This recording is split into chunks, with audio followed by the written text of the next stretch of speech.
welcome everybody to the Oklahoma Drill Podcast. I am your host, Andrew. We have our co-host, Matt and Vitor here as well. Today we are going to be breaking down the 2021 Jets NFL draft class, all the recent picks over the weekend, 4 on offense, 6 on defense. Pretty exciting class. We had some really interesting, fun players I think are going to make an immediate impact. So quick recap and go pick by pick. Round 1, second overall, we have Zach Wilson, the quarterback from BYU. Expected, but we're still excited. Round 1, 14th overall after a trade-up, Elijah Vera-Tucker. I know a lot of Jets fans, including myself and you guys, are excited about that one. We spoke in our episode on offensive linemen earlier about how realistically Vera-Tucker was the best one, but there was no shot he'd fall to us. Well, we traded up and got him anyway. Round 2, 34th overall, Elijah Moore, the wide receiver from Ole Miss. Small, but got a ton of juice, can be used in a variety of different ways. Really exciting player. And it sounds like the Jets would have taken him at 23 if he was available there, and they kept the pick anyway. So it's a good value. Round 4, 107, Michael Carter, the running back from North Carolina. Again, small, but packed full of juice. Guy that the Jets, again, very high on. Didn't think they would last as far as he did, but they were able to get him. Round 5, 146, Jamie Sherwood, who the Jets are listing at linebacker, but he played safety at Auburn. It's going to be interesting. Jets have a couple guys that are these hybrid safety linebackers. They're going to try and make full-time backers. I think it's a really good idea because I think their coverage and speed is good. So that's a good pick. Round 5, 154, the second Michael Carter 2, for the cornerback from Duke. Jets are cornering the market on Michael Carter's and Elijah's. Got that going for the rest of us. Round 5, 175th, Jason Pinnock, the corner from Pittsburgh. Long, tall, explosive ball skills, but needs a little help in instincts, but a developmental piece there. Athletes. Round 6, 186, Hamza Nasir-Eldin, again, a guy that played safety that they're converting to linebacker from Florida State. Fell due to an injury, didn't play much in 2020, out part of the last couple of games where he came back, but before that, people were thinking he might have been a round 2, round 1 player. Fell due to injury, a lot of potential. Round 6, 200 overall, we have Brandon Eccles, the corner from Kentucky, be Kelvin Joseph's opposite. Another guy, athletic as all hell, probably more of a slot body type, but through-the-roof testing numbers. And to round it off, round 6, 207th overall, we have Jonathan Marshall, the defensive tackle from Arkansas. Again, absolutely freakish testing numbers. In terms of RAS score, he was ranked second out of all defensive tackles since 1987, but just doesn't quite know what to do with all that athleticism. Hopefully the Jets can make something out of him. Guys, that is the draft class. We're going to start going pick by pick and breaking it down. Lead off here with Zach Wilson, the quarterback from BYU. Anyone wants to take the floor? Go ahead. Sure. So, I mean, I was always a Justin Fields guy. I wasn't shy about that at all on Twitter or anywhere else. I wanted Fields, but at the same time, I know exactly what Wilson can bring to the table. His athleticism, even though we might not use him the same way that we would have used Fields, is enough to make plays and extend plays. And I'm very happy with what he's capable of and what he will bring to the table. And he seems like he already has like that New York swag to him already. He might be coming from the mountains of Provost, but I bet he can throw it over the mountains too. He's got that arm strength. I'm looking forward to seeing how he develops in the New York atmosphere because I think he sort of hit the ground running. No, I agree. You know what I really like about the pick? Watching like the Jets brass and the Jets war room, and the day after when Zach Wilson went to Florham Park, Joe Douglas likes Zach Wilson more than I do, and I really like Zach Wilson, and I trust Joe Douglas' judgment. So they love him. The way he was like, you knew that they really, really studied the player. They knew everything about Wilson. They knew Wilson personally. Yes. You know, and this kind of certainty around a player is so good for the Jets. Because you don't feel that often. You know, the Houston Texans pick David Mills without talking to him pre-draft. This is so weird. And the Jets, they know everything about Zach Wilson, and Zach Wilson knows everything about the Jets. He's comfortable here too. And I really like what Salah said. This organization is going to lift you up, not the other way around. That was the seller for me. The other draft picks that the Jets made show that. You know, we're going to lift you up, Zach. And Zach's clearly happy about that. He Very feels, much so. I feel like he wants to be here. He really does. And it's like, this feels like a perfect match. Everybody knows how to feel about Zach Wilson on the field. He's extremely smart. I would say he would be the number one overall pick in 2018, 19, and 20 over Burrow, Baker, and Kyler Murray. Right? Am I right here? It would be Baker 2018, Murray 2019, Burrow 2020. I personally, be hard for me to pass on Joe Burrow just because I really, really liked his intangibles and I liked his intelligence. But I would not be. You can make that argument, and I'm not going to be upset about it at all. He certainly could be the first pick in any of the last 3 drafts. He's more talented than Drew Lock by a mile. He's more talented than Haskins. He's a better prospect than Goff was, and Goff went first overall. I mean, this is a high quality quarterback prospect. Yeah, my point is basically, if not for Trevor Lawrence, he thinks that Wilson is the first overall pick. So we all should be really, really happy about this pick. I'm really happy. I'm excited. I haven't been excited about the Jets offense since I lied to myself about Adam Gase. So, offensive genius, where football is going. Yeah, exactly. Now we have a team that coaches where football is going. Not to open up any sore wounds, like with what he said to Zach about, we're going to lift you up. I'm sure there's a bunch of Sam Darnold fans out there saying, "Hey, wait, didn't you say something like that to Sam?" That is the difference. That is the difference between what the Jets are doing with Zach Wilson and what they're doing with Sam Darnold. Joe Douglas very clearly, if there is one thing we can say about him, is that he's not going to make the same mistake twice. And to be fair, protecting Sam Darnold wasn't really his mistake because he didn't draft him and he came in throughout the process. But I think he feels maybe a little tentative that he didn't go out and aggressively attack free agency or attack the offensive line with more than just Mekhi Becton the year before. Granted, he knew Adam Gase was his coach and it might not be worth it, but I think Douglas is completely set on doing everything he can to make Zach Wilson succeed, and the draft proves it. They keep saying that this was players on their board that got to them, and they didn't set out to have this offensive draft early. I can believe that if you want. I think these were guys the Jets had high on their board for a reason, and it's because they wanted to surround Wilson with as much talent as possible. Their number one goal in this season is to make sure Zach Wilson grows. That's it. If they throw a bunch of darts on defense and a couple of them land or some of them don't, that's fine. We can worry about that with our 2 first-round picks next year. We got to make sure that our rookie quarterback is set up for success in year 2. That's absolutely what they did. This is the first time in Jets history they've drafted a quarterback and wide receiver in the first 2 rounds back-to-back. I mean, it's obvious that what he was trying to do with helping Zach Wilson grow. And people say, hey, McCagnon didn't surround Sam with talent, but guess what? This isn't McCagnon. This is Joe Douglas, and he has done everything he can to fix the mistakes of old. And yes, he tried last year. He did as much as he could last year, but 1 year wasn't gonna turn the ship around. Damage was done at that point. Damage was done. Even this year, last year, and this year probably won't change things. I mean, it will definitely change things towards a positive, but I think we're still maybe another year away before we really see what Joe Douglas's vision is for this offense. Agreed.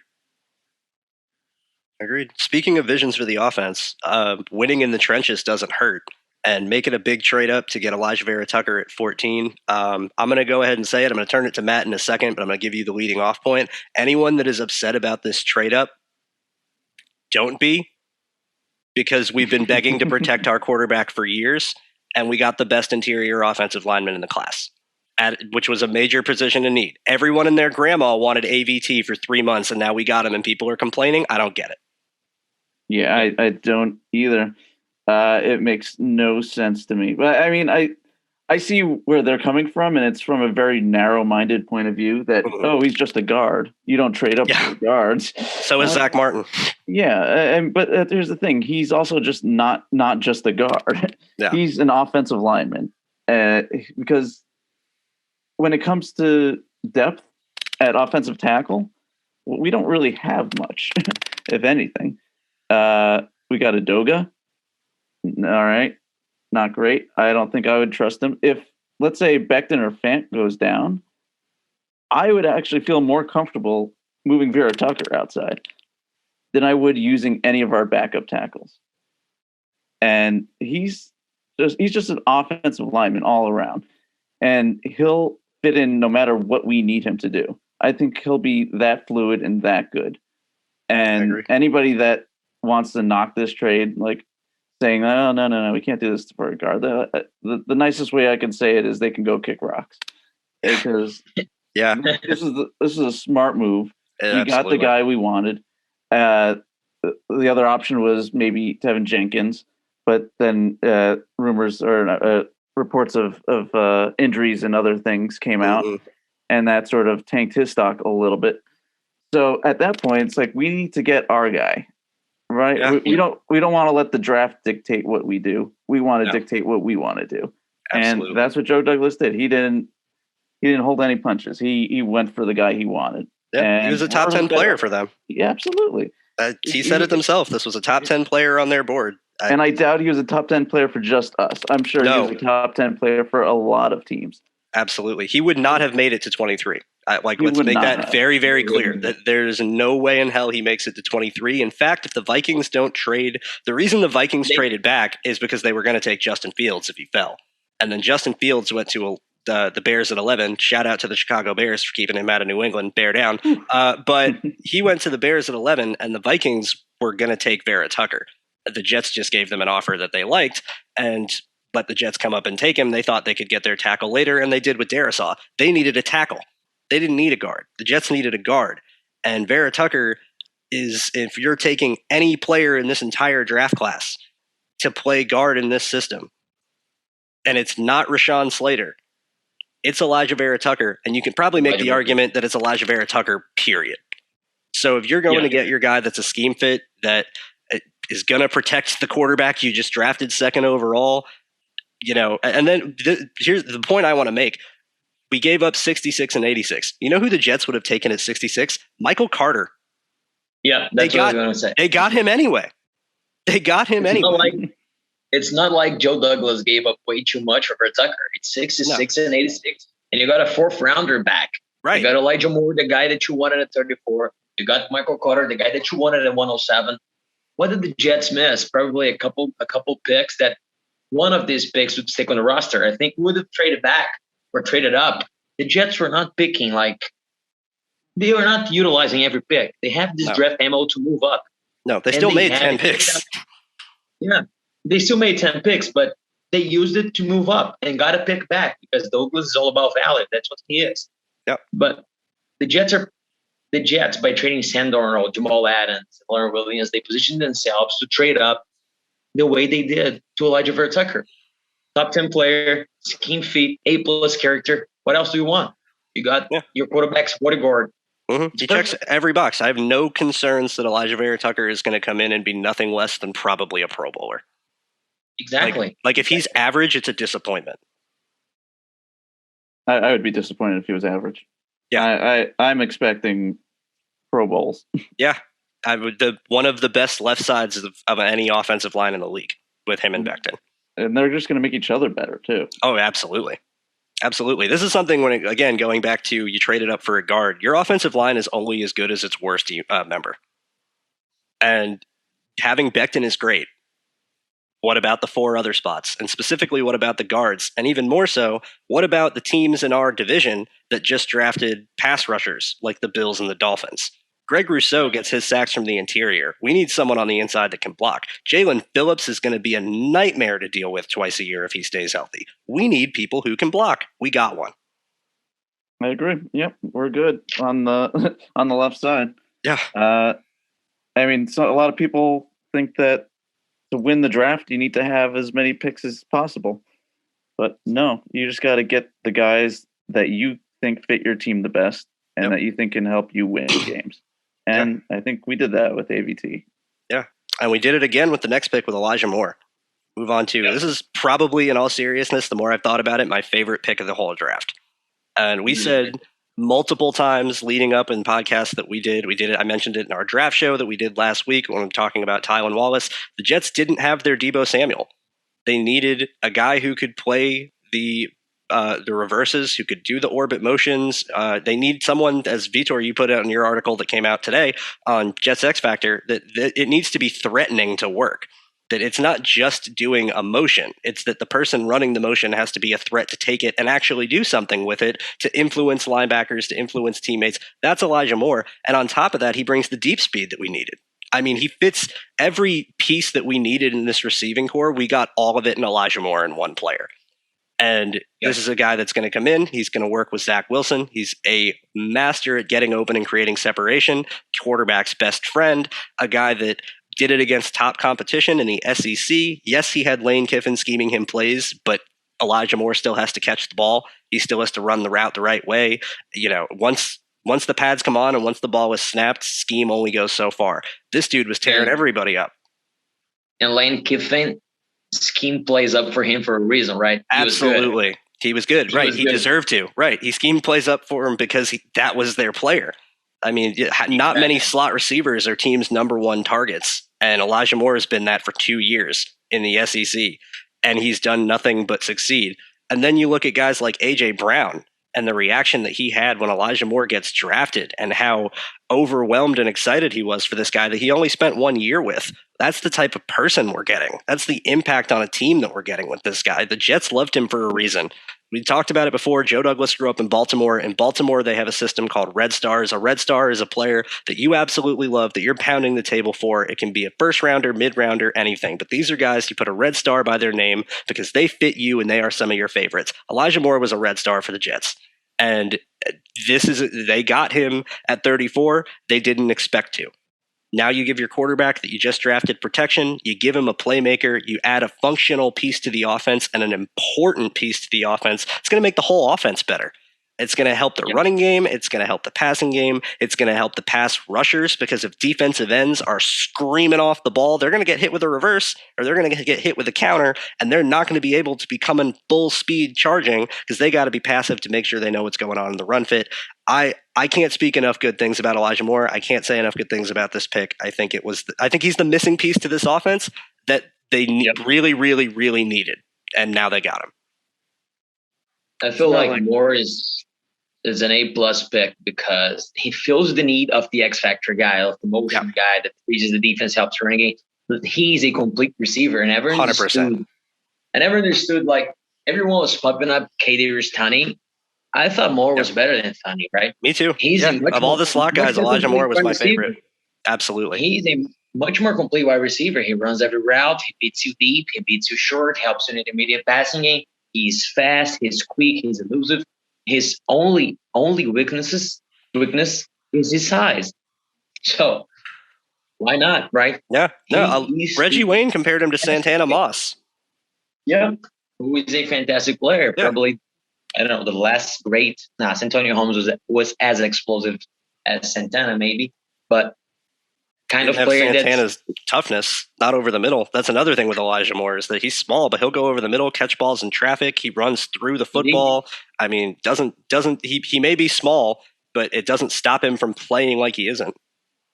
Yeah, like all of you guys, I thought JOK was a pick there at 34. But after getting more and coming to grips with the pick and understanding the reasons behind it, I'm all in on Elijah Moore. He may be my favorite pick in this draft class, guys. Yeah, like I said, he's definitely mine. The more I've thought about it, I just think he's the missing piece to the offense. It's a guy Zach Wilson is going to absolutely fall in love with. It's a guy Mike LaFleur can spend all night drawing up plays for.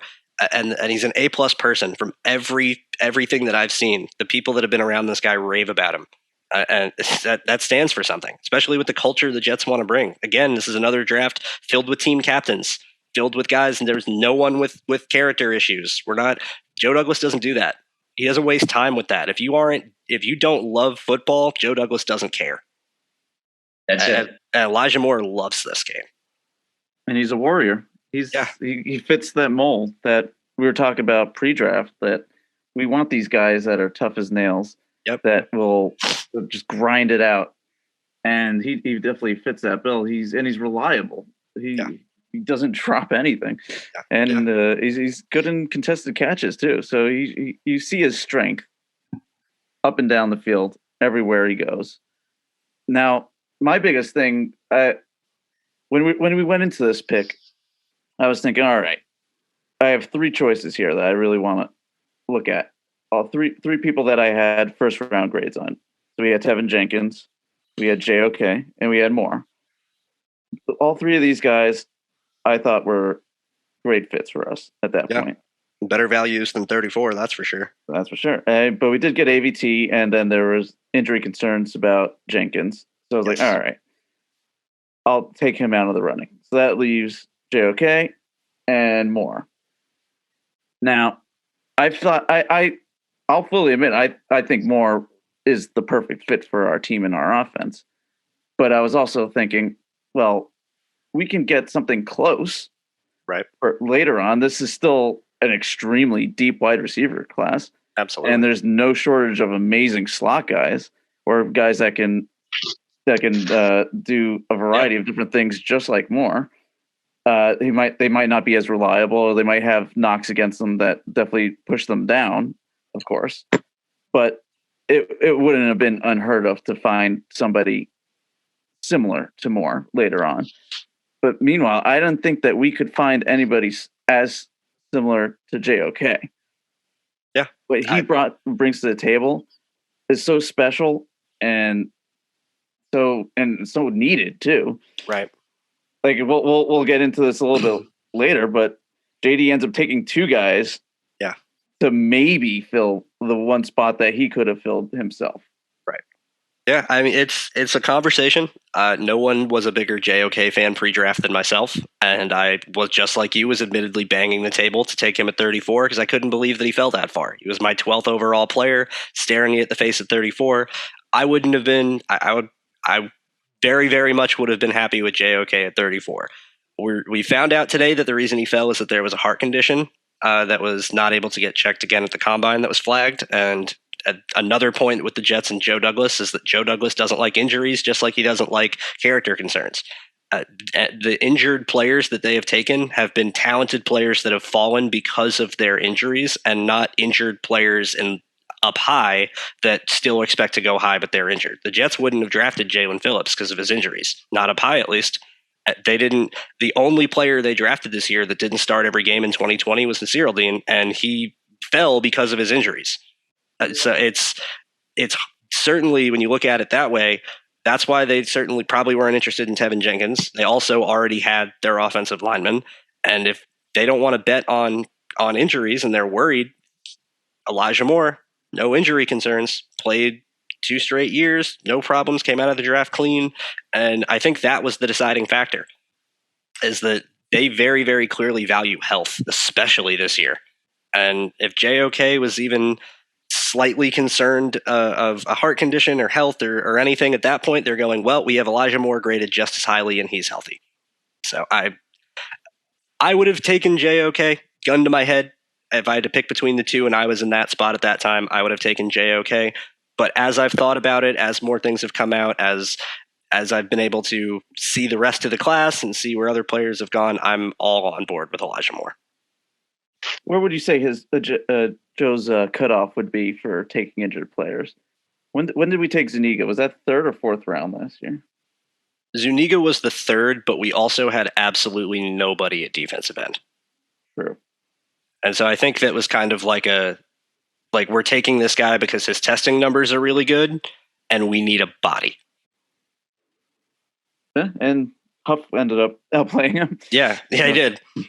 Yeah. I mean, Bryce Hall was the one last year, and he was 5th round, but should have been late 1st, early 2nd. And if not for his injury, he would have gone that high. And then obviously medical rechecks he couldn't get done last draft. Same situation. It's not something Douglas does. So we'll see. I hope JOK thrives because I love him as a player. Brown's got a steal, but it's got to stay healthy. Gotta stay healthy. All right. Well, that brings us to round 4. The Jets had quite the gap after the trade with the Minnesota Vikings. But if you look at the player they were able to get, I think it was a pretty good one. Running back Michael Carter from North Carolina, 107th overall. If there was any running back in this class, again, outside of maybe Travis Etienne, who went higher than I think he should have, that fits this scheme better than Michael Carter, there isn't one. I mean, he was the guy. We talked about it in our running back episode, that the reason the Jets are looking for the later rounds is a guy like Carter is going to be gone when they're going to be picking running backs. Well, he wasn't. And the Jets were ecstatic to get him at 107. They said today they would have taken him at 66, and I fully believe that. Because just like Elijah Moore was the piece that needed for the offense to run in the passing game, they needed an explosive running back to keep the offense going in the running game. Because everything's built off play action. Everything's built off misdirection. And if you don't have a runner or a stable of runners that can keep your running game going, then the whole offense crumbles. And this guy is the absolute perfect fit.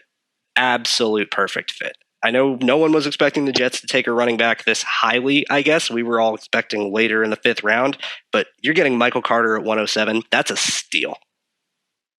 That's a steal. Yeah, great value pick there. Yeah.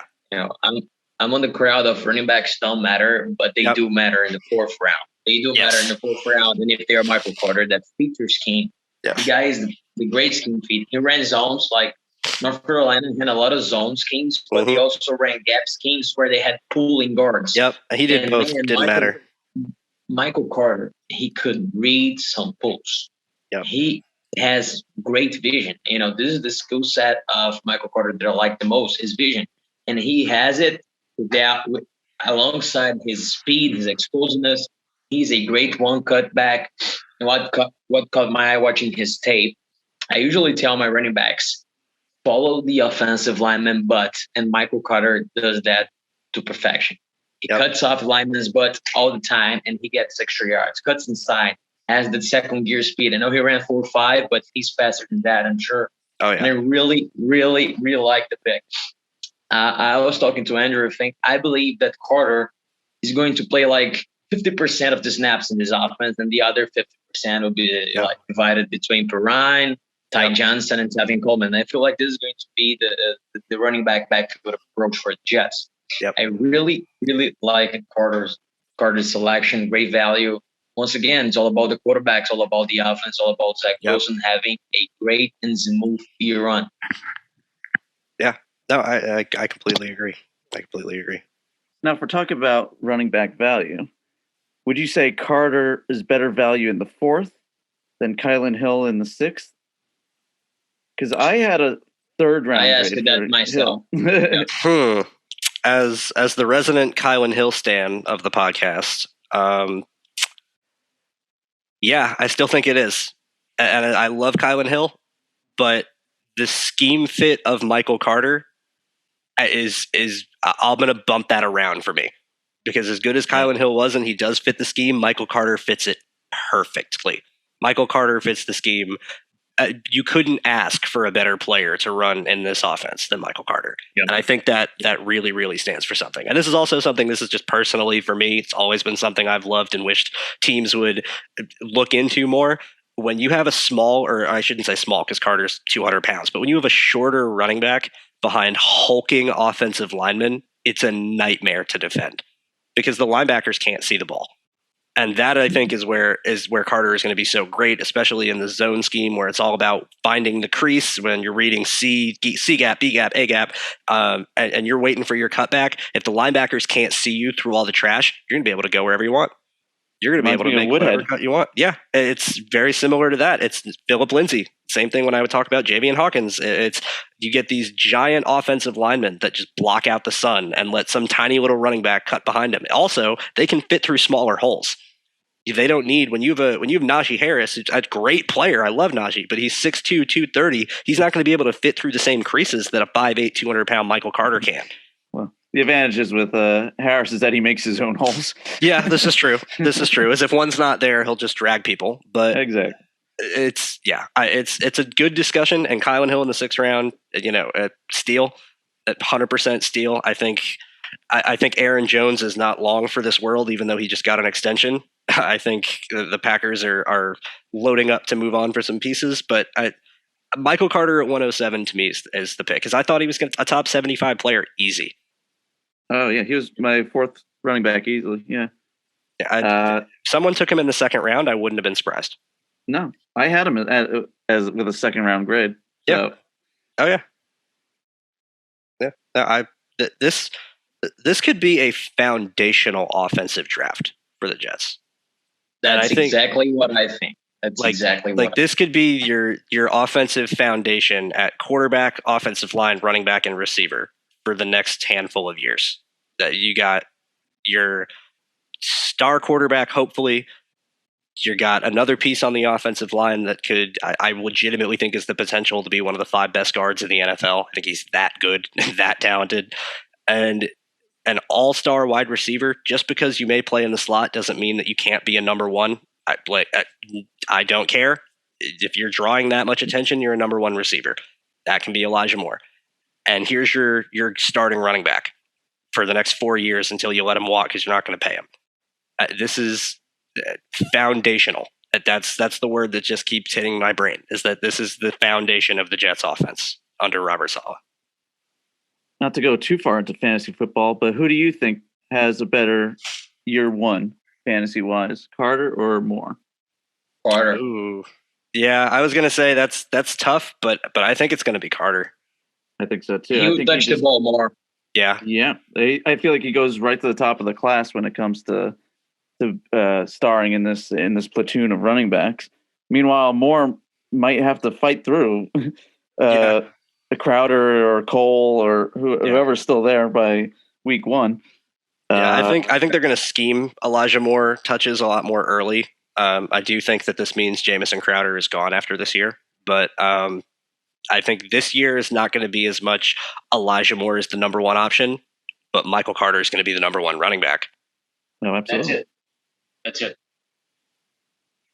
Oh, all right. Well, on to the defense. We got our foundational offensive pieces, and took until round 5, 146 to get Auburn safety Jamien Sherwood, who the Jets are going to be playing at linebacker. Like we talked about earlier with JOK, there is a huge need at will linebacker. The Jets took 2 guys that are both converted safeties that they're going to try in this spot, and Sherwood is the first. I'm going to talk about Sherwood for a second because I've had an interesting relationship with him over the last couple of days. Admittedly, I didn't really watch his tape before the draft. Not really until he was drafted, to be completely honest. And when the Jets first made their pick, I was skeptical because I hadn't heard his name. I was just seeing safety. I didn't quite make the linebacker connection yet. And his testing numbers are not good. To be completely honest, they're downright poor. And that kind of threw me off because I'm looking at a 6'1", 6'2", 217-pound safety running 4.74 and going, well, why? Then I found out they were moving him to will linebacker. And I said, okay, take a safety. They're more experienced in coverage, generally, hopefully faster than most linebackers. If he's not going to be in deep coverage, I can kind of see that. Can understand the transition. Then I went to his tape. Holy hell, Jamien Sherwood is good. You want to talk about most surprising tape I've watched this year. It didn't happen until after the draft because Jamien Sherwood blew me away. This guy is the smartest player on his defense in every game, and it's obvious. He spends every second possible before the ball is snapped just getting everybody else aligned right. He already knows the play. He already knows the coverage. He knows where he's supposed to be. And he's waving his arms and yelling and shouting, going, go here, look for this, checking with his back safety, checking with his linebackers. Every single play, this guy is getting everybody else lined up. His intelligence is off the charts. And then you look at what Auburn asked him to do. Basically anything. There's plays where he comes in and he's playing straight up free safety. And he's in cover 3. He's in free safety early down. Okay, I'm going to play free safety and I'm going to bracket this inside post and I'm going to cover it and the quarterback's going to have to throw it away because I have it covered. Cool. Second down. Well, now I'm dropping down and I'm manned up on a tight end. And the tight end's going to run a little angle route and try and beat me to the inside on second down. No big deal. Stay square, break it up. Okay, now it's third down. He goes into full-time linebacker. Drops in, doesn't even play safety, straight up moves to Mike linebacker. And there's a rep he had against Alabama that was the play that made me just open my eyes. And I posted it on Twitter, where he's lined up in a mug look over the A-gap.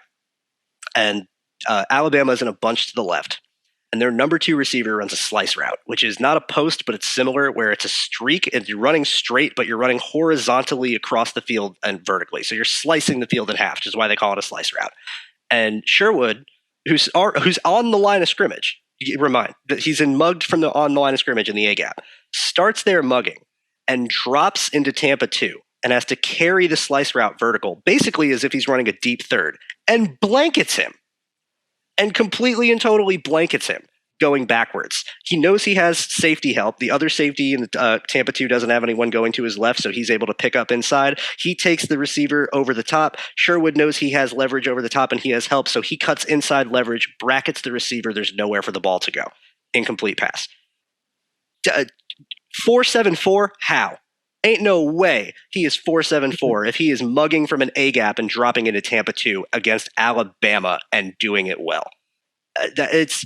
It is insane. So I don't know what happened with his testing. I don't know what happened with any of his measurables because it does not match the tape. I'm not saying this dude is the most athletic freak. Is he the same player as JOK? No. Is he on the same caliber as Owusu-Koramoah? Not even close. But he is not 4.74. And he is definitely fast enough to play linebacker. And the number one thing that Robert Saleh has talked about since this draft that I've been trying to key on and listen to them and really understand why they did the things that they did. They care way more about what you know than what you can do. They don't want to waste time teaching people this defense. They don't want to waste time teaching people the coverage responsibilities. And Sherwood, being a former safety and being someone that has played free safety, strong safety, nickel corner, inside linebacker, and outside linebacker, all in the same defense, knows every role. They don't have to teach him a thing. He's going to come in, know this defense, know all the switches, know all the checks, especially in this cover 3. Everyone thinks cover 3 is you drop into your zones and there's your deep thirds and everyone's in the same spot on every single play. Not now. That was cover 3 in 2013 under Pete Carroll. Cover 3 now, there are a million different rules for if receivers are lined up in certain spots, how many receivers to one side, are they stacked, bunched, are they spread? However, and Sherwood in particular, this is the one rep I saw that tells me I know he knows what he's doing. He was playing free safety. It was again against Alabama, and Alabama runs a crossing pattern where they have a tight end that's lined up on line. He runs a little drag route, and the backside receiver to the left is running an inside cross. Sherwood's playing free safety, and he sees the cross coming. Now, you would think if he's playing free safety in a cover 3, his job is to get back deep. But he sees the inside crosser coming, and based on the cover 3 replacement rules, the backside corner now has no one to cover. And so if no one is down the boundary for him to cover, he's not just going to stand in no man's land. He's going to replace the free safety and basically drop even deeper. Sherwood, knowing this, comes downhill to attack on the inside breaking route on the deep over, breaks up the pass. So that tells me that he knows that this wasn't, this isn't I took a risk in coverage or I messed up a coverage or something like that. He knows the rules of this defense. He knows that this is my job. The inside receiver is coming in. The other corner has no one. He's replacing me. I'm driving in. If this was Jeremiah Owusu-Koramoah, we'd have to teach him that. As great as a player as he is, we would have to teach him that because it's a different style of defense. And knowing this defense is going to allow them to play faster and better. Robert Saleh said it himself in his draft call with Sherwood. You don't know how good you're going to be yet. And boy, do I believe that. See, I think that he's going to be Saleh's Demario Davis. Yeah. I think he does have that potential. I was watching a few of his games before this because admittedly, I didn't watch much of his tape either going to the draft. And I did come up impressed with just how much he grasps of what his role is and what everybody else's role is. Yeah. He's the quarterback of that defense. Yeah, you can see it. I mean, he has elite burst, yes, which is something that I saw, especially when he's rushing the passer. You can see he's great going downhill. That closing speed is spectacular. Going across the field, I did see him against like fast wide receivers. Yeah, right. He's not going to be able to keep up with them. Right, but he's a linebacker. He's a linebacker, so I think he looked like he played with a 4.5, 4.6. Yep. 4.55. That's 4.55. Yeah, that I think that's an appropriate range for him. And he looks like with just a little bit of time and a little bit of coaching, he could be quite the steal, I think. Yeah. He blew me away. The Draft Network did an interview with him, and they asked, "I can see you being used as a linebacker in a nickel sub package at the next level. Do you agree with that assessment?" Then Sherwood said, "As big as I am, I can run. I can move for my size. I have good play speed. I can hit in the box. I can creep up towards the line of scrimmage and blitz. I can disguise it and drop back into coverage. I can cover tight ends. If we're in that personnel, nickel package, and the offense is in a tempo, and they bring in another slot receiver, I'm the guy that can cover a slot receiver. So exactly what Andrew saw in his tape. A versatile guy that can line up everywhere, knows his assignment. Yeah. From the first glance here, it's a great pick. It's a great pick. Yeah, I like this goes to show you tape rules all. Testing numbers can say one thing, media opinions can say one thing, consensus can be the whole there. Trust your own eyes and trust the tape, because based on tape, it took me 3 snaps to figure out why the Jets drafted this guy. From being completely out on this pick, from thinking it was a bad pick, not knowing who this guy was. We don't need a safety. There's other linebackers we could have taken if you're making him a linebacker. All the reasons that I didn't like this pick, gone in 3 plays when I actually watched the tape. And I saw what this guy does on every play. I saw how smart he is. I saw his toughness. He's a really sure tackler. He doesn't miss tackles. In fact, my one knock with him, well, not my one, but my major knock with him is that I almost want him to be more aggressive. He's so concerned about taking the right angle and making the tackle and doing it square that he kind of lets guys come to him. And I just want to see the seatbelt taken off. I want to see this guy, what's coming. He's a little too passive where he makes the correct read and he sees everything pre-snap and he does everything right and he's in the right spot. And I want to see the light come on of, oh, I am right, just a half second faster. And if that comes on, watch out, because this guy this is going to be, I'm going to call my shot. This is Robert Saleh's next great linebacker project. Throughout his history, Bobby Wagner, Fred Warner, Brian Cushing, down the line, KJ Wright down the line, he's just turned guys that were undervalued into linebacker. Fred Warner played nickel at BYU. And Robert Saleh mentioned that in his press conference after the draft, that just because you haven't played linebacker doesn't mean that you can't be a linebacker in this system. I think Sherwood's the next guy up. I don't know what else to say. I'm dumbfounded by how much better he is than I thought he was. I think you said it all. I mean, you said it all. 3 or 4 years down the line, we'll be saying JOK who. Yeah. Yeah, absolutely. All right. Well, deja vu strikes twice. Round 5, 154. Michael Carter II, cornerback from Duke. Again, Jets just took dark shots at the end of the draft on defense. And I think it's important to note that this is a year where most draft boards are per team about 170 players. This was a year where some teams had draft boards less than 100 players. And once you get this late in the draft, trying to go off consensus value is really hard because you have no idea where teams have guys ranked. But Michael Carter, guy they liked, he's played outside, inside, has versatility. I think the one thing that we've seen on their defense is they like versatility, and Carter has it.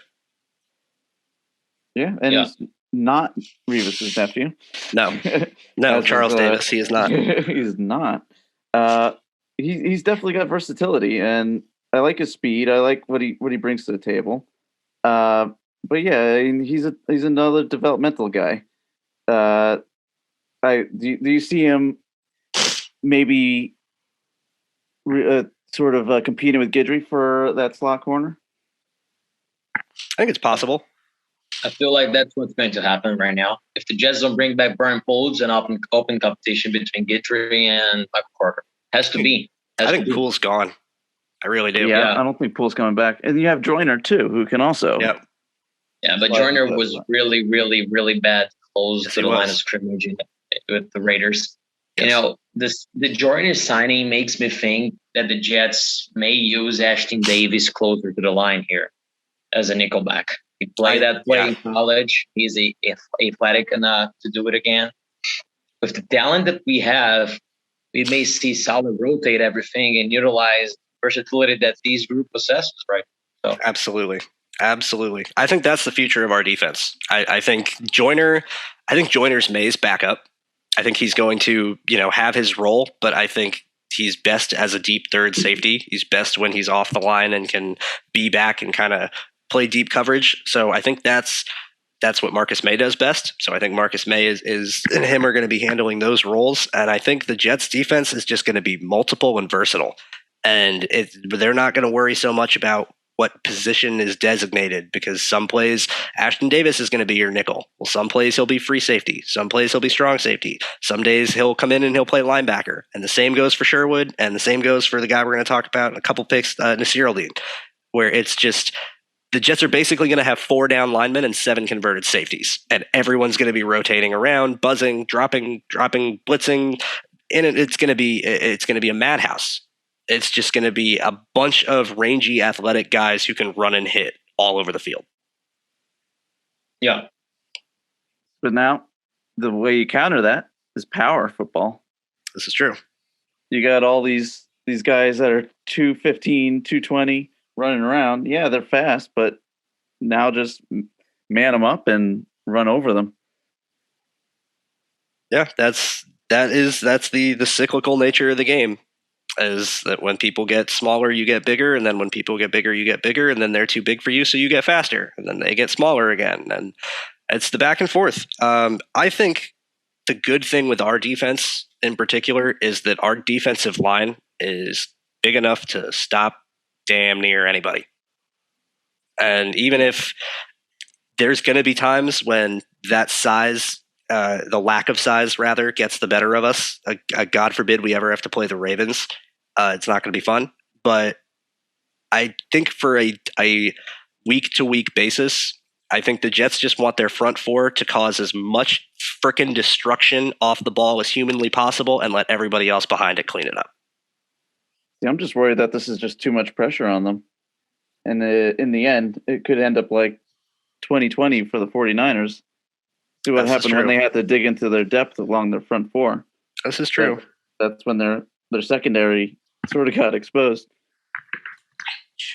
My one worry, we're getting a little sidetracked. Moving on. Move on to round 5, 175. We have Jason Pinnock, the corner from Pittsburgh. Again, no relation to Darrelle Revis outside of school, but they have met. Pinnock posted a picture of him with Revis from last year that I thought was pretty cool. Long ball skills for days. The guy's made some great interceptions. Good athlete. Again, the Jets really don't take anybody if they're not a good athlete. It's round 5. We're taking dart throws. This is a guy with the size, the ball skills, the length, and the athletic profile to play, your standard cover 3 boundary corner. And we'll see if he thrives. I think he can. I think, he certainly has the tools to do so. I think the ball production speaks for itself. And I think that's really something you can't teach.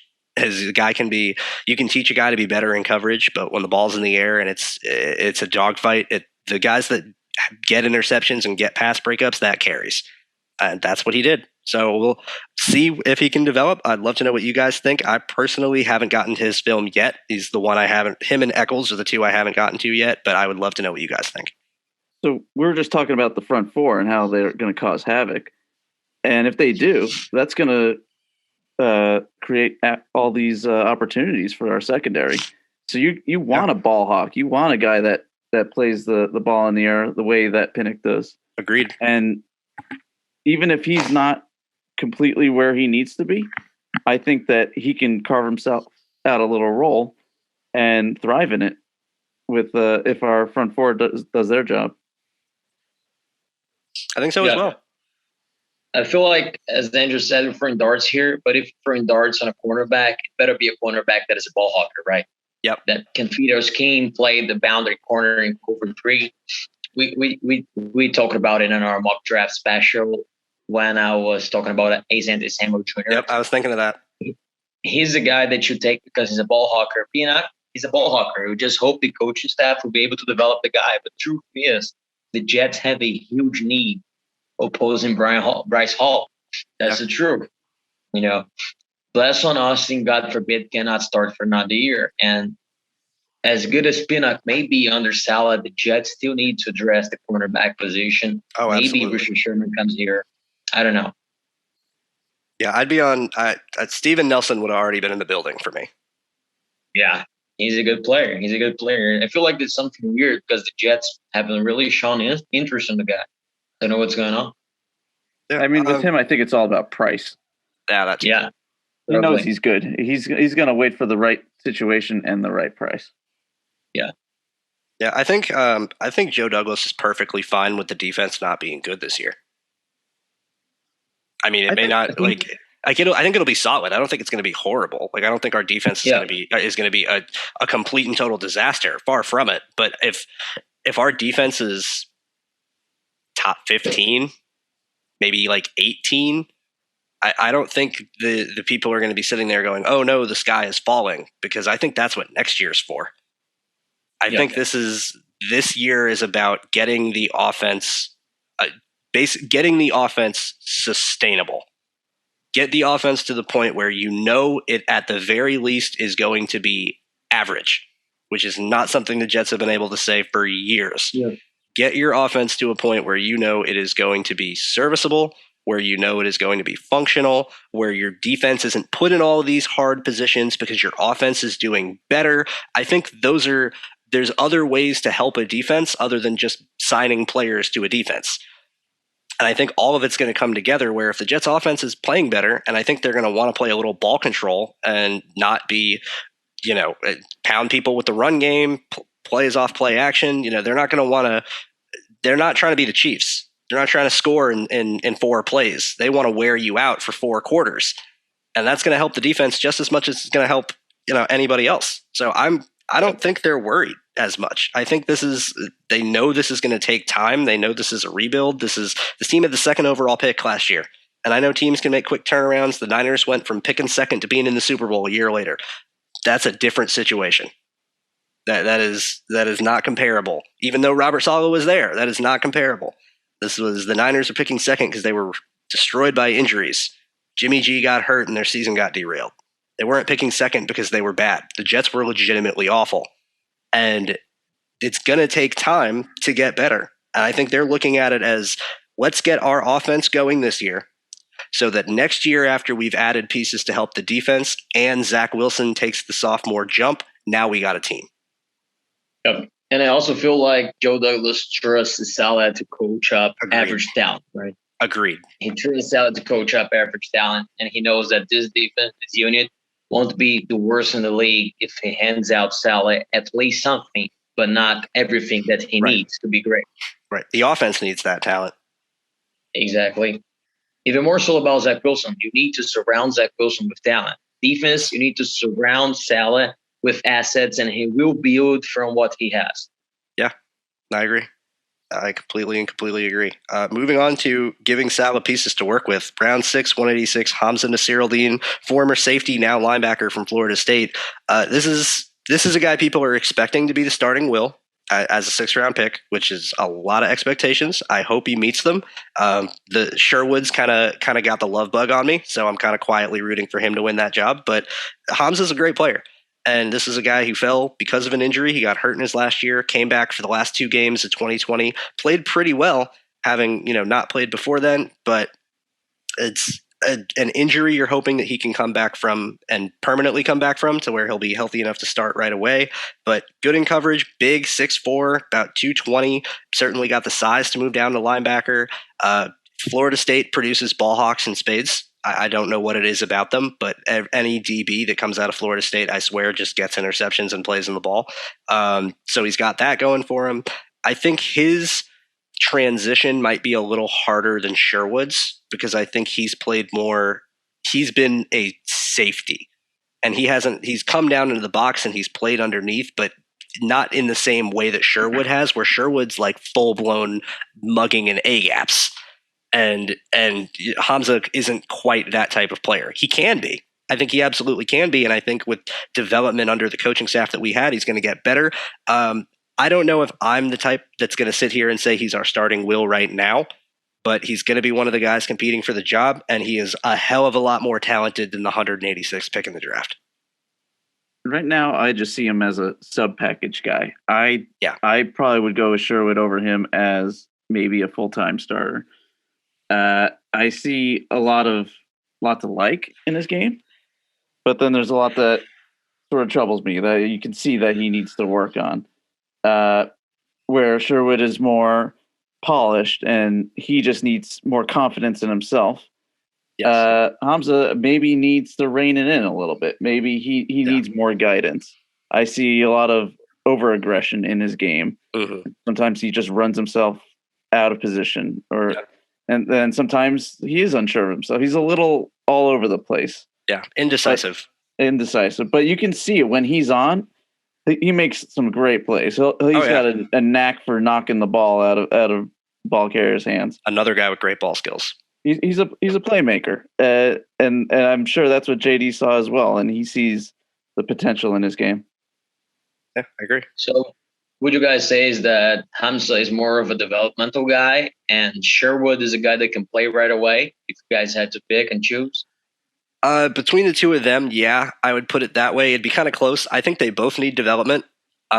Sherwood less so, because I think he knows what to do. He just has to learn how to do it better.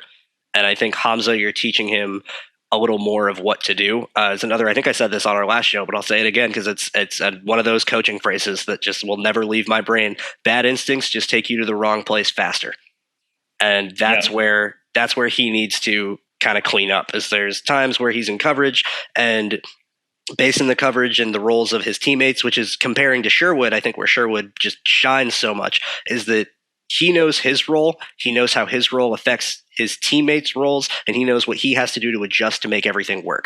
Hamza will get caught up where he'll get in his situation and I'll be in my coverage and I'll see a route coming in and I'll get distracted by this route breaking inside when I need to be covering outside. And Sherwood's the type of guy where he's already outside because he knows his teammate should be covering that route.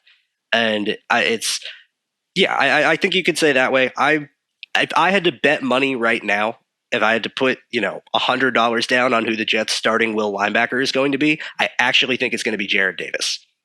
But I think it will be Sherwood by week 4. Okay. Yeah, I think he needs a little bit more of a transition. I think he needs a little bit more time. He needs some action in a game where it's going to take one time where Sherwood's a little too passive coming downhill on a run play that he read perfectly, and a guard's going to come up and knock him off his freaking rock, and Robert Saleh is going to go to him and say, "I told you to be more aggressive. I told you to hit it." After that, I think look out. But in that case, yes. Moving on, round 6, 200 overall. We have Brandon Echols, the corner from Kentucky. Another guy with kind of a slot build. I know that the Jets are listing him at free safety, and they're expecting him to be free safety / slot. So that's interesting. That makes me think again that we're going to see a lot of multiplicity in our coverages. I think it's going to be similar to what the Rams did under Brandon Staley last year, where it was a lot of too high shells, and they would rotate into buzzes, or they would move. Safeties would start. It would switch responsibilities, or one would start down and they would drop back, and it's just you have no idea what the safeties are doing on any play, and I love that as a defense because safeties before in modern defenses, safeties tell you the coverage. Safeties tell you what you need to know. If you want to know what's going on with the coverage, you look at the safeties. And if your safeties are lying to you, it's really hard to decipher coverage. Yeah. If the Jets decide to play the 2 deep look with Marcus May and LaMarcus Joyner, a guy like Brandon Echols here can be a guy that sits back and watches May and Joyner deploy this look and learn and play, hey, I can do this. I can be a back half safety for you. Yep. And we have to remember that Marcus May is on the last year of his deal. He is playing on the franchise tag, and Marcus Joyner just signed on a 1-year deal. Yep. So maybe, just maybe, the Jets select Echols to play this role. Sit back this year and maybe take over next year. I think that's the idea. I definitely do. I know they're working. Joe Douglas has said that getting May signed to an extension is their number one priority now that the draft is over. So I think we'll see how that goes, but it's no guarantee. It's not done yet. Nothing's put to paper. And Joyner did only sign a 1-year deal. So I definitely think that they're going to need, and quite honestly, I think Ashton Davis is your slot corner. So I don't even think it's a matter of, is he going to be playing safety to replace? I don't think he's the type of safety they want. I think he fits them more down in the box. That's what I think too. But yeah, I don't see that much with Echols, just because when I was watching some of his tape, you can see his hips are just not that fluid. They're pretty tight. Yeah. So you don't want him near the line having to flip his hips and run. No, you would want him at free safety. Where he would have the time to read things beforehand, flip his hips early, and get going in a straight line. Because when he's going in a straight line, he's really fast. but it just doesn't quite have the fluidity. And we got to remember, we're talking about the 200th pick in the draft here. We're in round 6. This is, the percentage of guys that are drafted in the spot that go on to be anything more than even backups is small. So we got to, take everything with a grain of salt. And this is like we were saying, just going to say it over and over, dart throws. I can't remember who said this. I think I was listening. I want to say it was Scott Mason on Play Like a Jet, where someone had mentioned where the beginning of the draft was, okay, we're going to give Zach Wilson everything he needs to succeed. And then on day 3, we're going to say, all right, Robert, throw darts at guys you like and see what sticks. I think that's what they did. And Eccles is another one of those guys that the versatility matters to them. Athleticism matters to them. It's round 6, the 200th pick in the draft. Take a shot. Yep, that's it. Yeah, with the first 4 guys, you can tell that these were very deliberate. These are our guys. Yes. These are our perfect fits. Yes. These are guys that are going to contribute right away. Absolutely. And then, day 3, it's sort of like, all right, these are guys that fit. These are guys that are athletes. These are guys that have all the potential in the world. Yep. We like their traits. We'll see what they can do. Let's see what happens. But of course, when you do a lot of that and you fill your depth charts with that, when you don't really have starters, that's sometimes causes issues. It certainly can. And I think Jets fans over the past handful of months of speculation and the amount of times everyone went on mock draft simulators and saw pick 66 and pick 86 that they were picking, I think everyone expected to walk out of this draft with every hole filled. And that's just not realistic. It's not realistic in any draft. But it's really not realistic in a draft like this, where the player pool wasn't as talented, the information wasn't as available. I'm willing. It's why I'm even more willing to go get Vera-Tucker, because he's going to be great.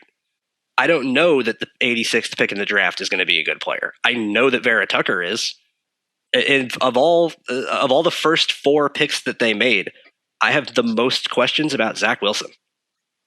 That's it. That's true. Like that. That's how I'm looking at it. Is that of their first 4 picks, the one I am the most, not even skeptical, because I think Wilson's going to be good. But even saying that, the most skeptical pick of their first 4 is Zach Wilson. I know Vera-Tucker is going to be great. I know Elijah Moore is going to be great. I know Michael Carter is going to be great. You got 4 starters, a foundational offensive draft. This is an A. It's a great draft. And we aren't even done. We have one more pick to get to, and it could be a really big one. And I know we just said, it's the 6th round. Guys don't last, but guys with Jonathan Marshall's athleticism straight up don't come around often. He's number 2 out of over 1,300 defensive tackles since 1987 in terms of relative athletic score. Number 2. That's insane. Yeah, but as far RAS scores are relative. Yes. Like in the name. Yes. And when you look at the tape, you definitely see it in spurts.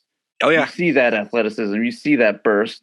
Yeah. But then you start to see why up until this year, he was only used in sub packages, because he doesn't have that stamina to keep it up for an entire game. No. But you know what? If he can come on to the Jets and these coaches can light a fire under him. Yep. I think, and if he can get his conditioning right, he has the potential to end world. Oh, yeah. This guy is insane with what he can do. Yeah. This is not hyperbole. He's a better athlete than Quinnen Williams. Yeah, absolutely. Like at his size, the explosion that he creates and the burst off the ball is something else. And it's 207. This is a guy that didn't play a lot in college, but you bet on athletes late. Yeah, he's the type of guy that you take at 207. 100%. But if you look around at some of the if you look around at some of the defensive tackles that we've developed over time, like you got, I mean, not the early round ones. I think we do very well with late round and undrafted defensive tackles. Yeah, there's one thing Mike McCagnon was good at. Yeah, and I have the feeling that he'll be the next one. Yeah, he's playing a different position for us too, and in a good way, because he played nose tackle at Arkansas, and I think they put him at nose tackle because he was probably the strongest guy on their team, and they said, okay, we just need the strongest, meanest, biggest MFer possible over the center because we're Arkansas and that's the talent we're working with. He's going to be a 3-tech in the NFL.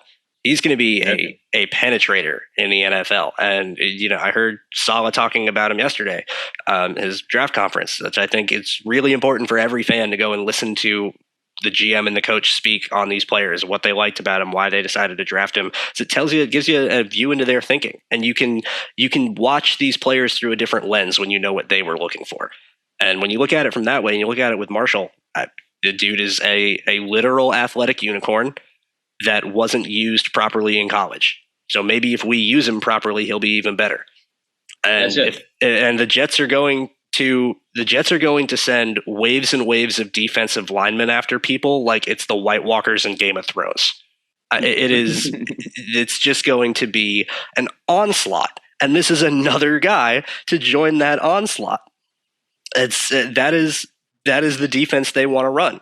Where in a perfect world, it's just the front four is just 4 nightmarish, freaky badasses that are coming downhill on every play to ruin your life. And if God forbid you squeak through, we got all these athletes behind him to come clean it up. You need defensive linemen to rotate. And Joe Douglas was in Philly when they won the Super Bowl, and they won it off the back of their 8-deep defensive line. That's what the Jets want. Marshall's another guy that I think can join this rotation. If there was any late round interior defensive lineman for the Jets to take, it was Jonathan Marshall. That's it. And Rankins was only on a 2-year deal. So if Marshall shows something, he could find himself fill in his shoes. He's got a lot of great players to learn under. Absolutely. Who do you think the odd man out now? Probably Kyle Phillips. Phillips? Yeah, I'd probably say Phillips. I could see Phillips finding a role at Sam End.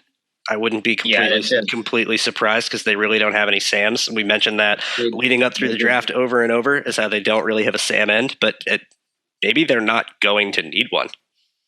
Maybe it's not as important maybe it's not, maybe Robert Saleh is doing things differently than how he did it in San Francisco, exactly translating over.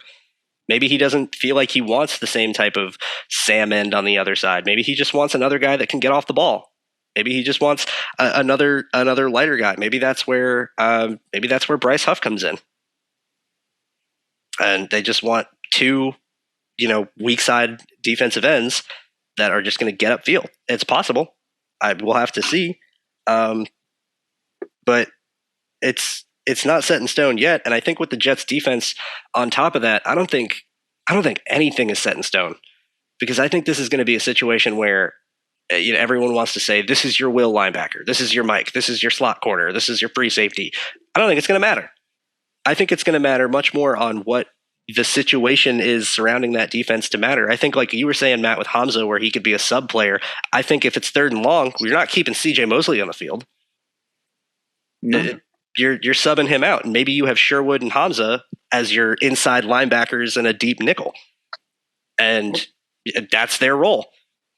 Marcus Joyner plays free safety so that Marcus May can be an overhang defender, and it's going to be really exciting because I have no idea what they're going to do, and most importantly, neither do any offenses. That's it.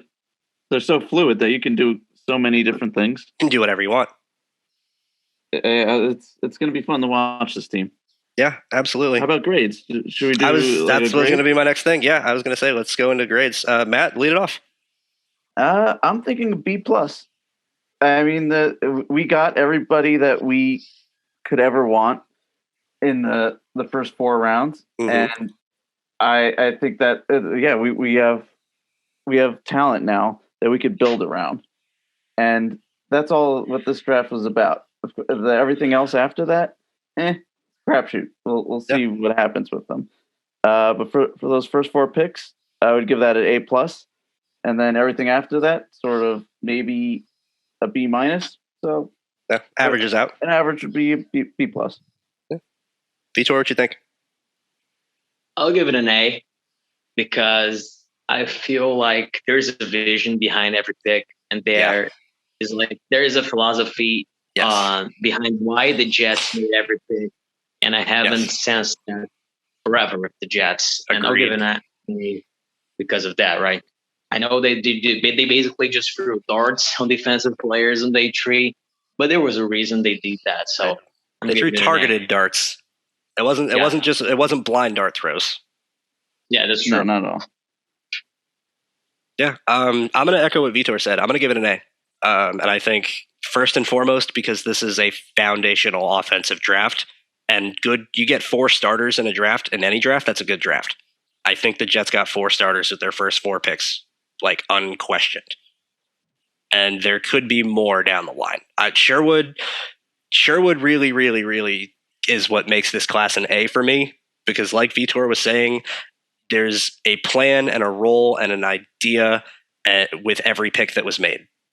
That this isn't, the Jets are sitting there looking at 2 guys going, we like them both, and we're just going to take this guy because we liked him more in an interview or anything like that.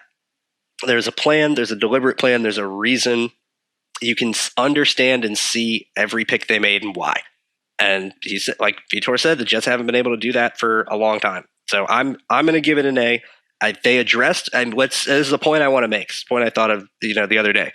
They addressed every hole we wanted them to. They got a quarterback. They got an offensive lineman. They got a receiver. They got a running back. They have hopefully a linebacker if Hamza or Sherwood can fill it out, and hopefully a corner if one of the other DBs can thrive. They targeted the positions we wanted. Whether it works out is always up in the air. But even if the Jets took, J.C. Horn, traded up and took J.C. Horn, as great of a player as he is, there's no guarantee that he's going to be good. You just have to address the position and work from there. They addressed every position you could have wanted them to address.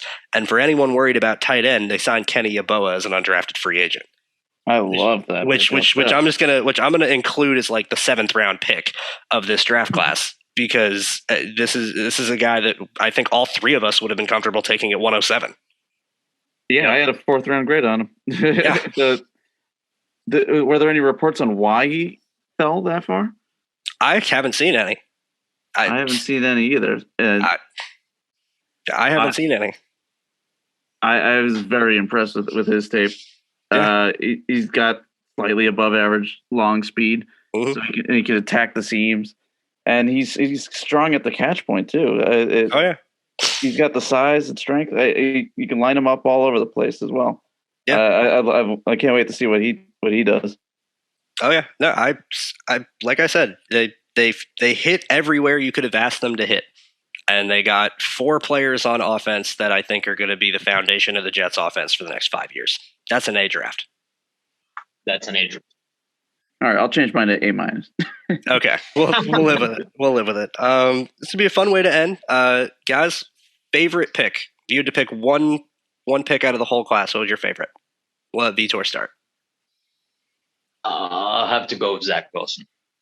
I said Elijah Moore before, but I'll go with Zach Wilson. My favorite quarterback in the draft, my draft crush, and the guy that I believe will be the reason that the Jets will win another Super Bowl.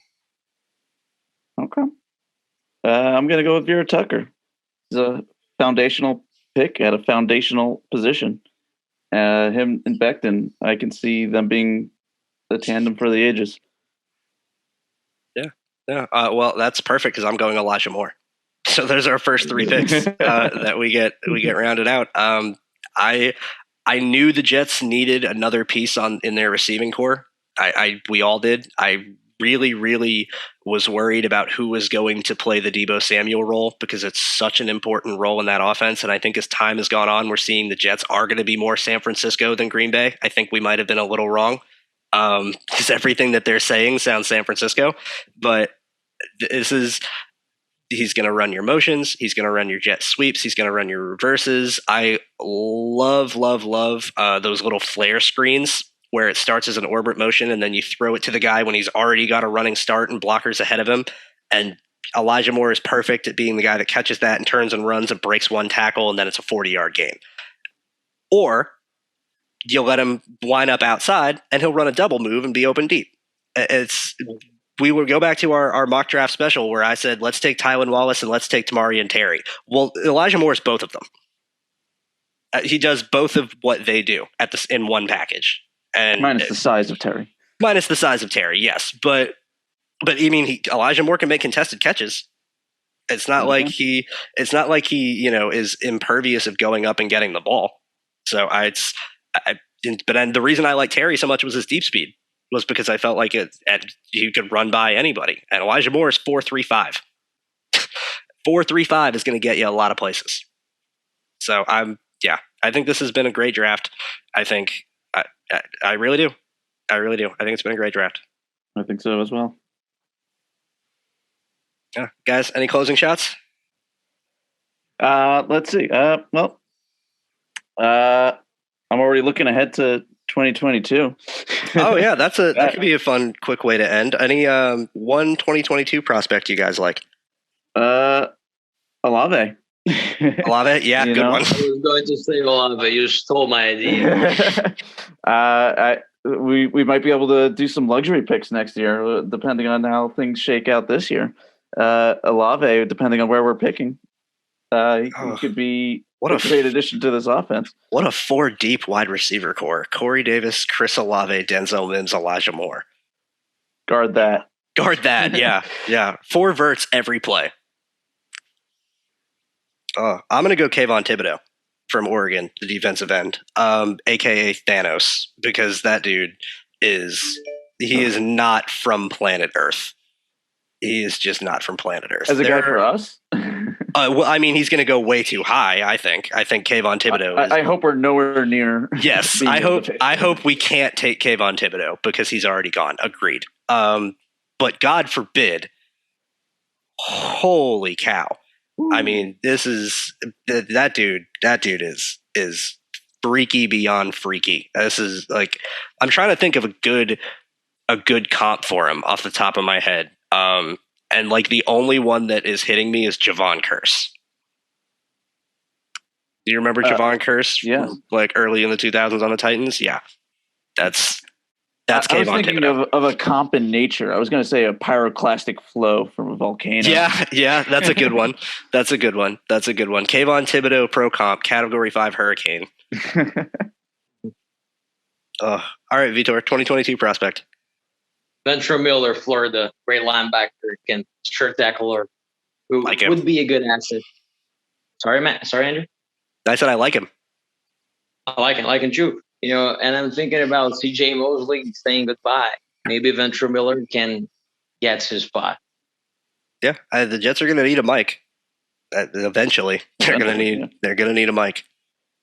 Yep, definitely can see. I think it's going to be a defensive draft next year for sure. For sure. That's the way I see it. Yeah. Well, all right, guys. This has been a great show. The Jets had a great draft. I think we all are in agreement that overall they had a great draft. We're all very excited. Going to be a lot of fun tape study coming up over the summer for all of us, I'm sure. I'm Matt. We have Vitor, or I'm not Matt. I'm Andrew. He's Matt. You can tell that this is the end of the draft and that we are all exhausted beyond belief. I'm Andrew. Matt is over there. He is not me. I am not him. And Vitor's here too. He's pretty cool. This has been the Oklahoma Drill Podcast, guys. Thanks for listening. We're going to have another episode next week, so stay tuned for that. We'll see you guys soon. Bye-bye.